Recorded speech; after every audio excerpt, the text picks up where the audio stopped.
years since Hurricane Florence made landfall here in the Carolinas. Our Ian Klein joins us in the studio now, sharing stories from those who kept thousands of folks safe before, during, even after the storm. Tell us more, Ian. Yeah, Eric, unlike most hurricanes, Florence really left its mark after the storm, bringing on record flooding.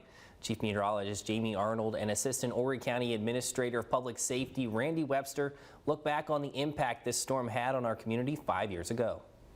You know, as far as hurricanes go, Florence, as far as wind, was nothing for our area, 60 to 70 mile per hour winds.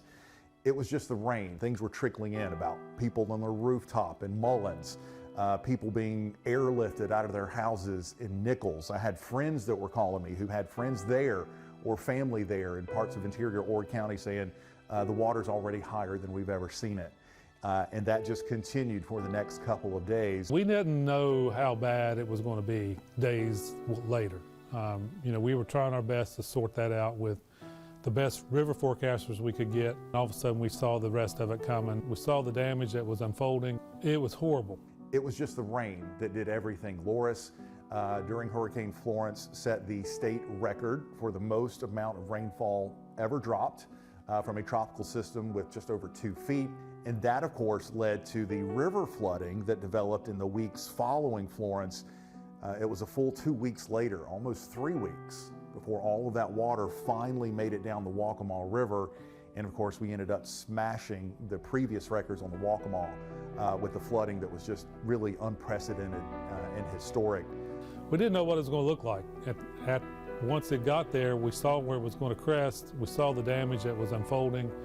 And then, yeah, it takes it forever to get out of here. And then just the follow-up with after that was over. Starting the recovery and the cleanup was just a tremendous effort. A lot of folks, I think, will remember Myrtle Beach more or less being isolated. 9 was closed and flooded. Highway 22 was closed and flooded. Highway 17 north of the border was flooded.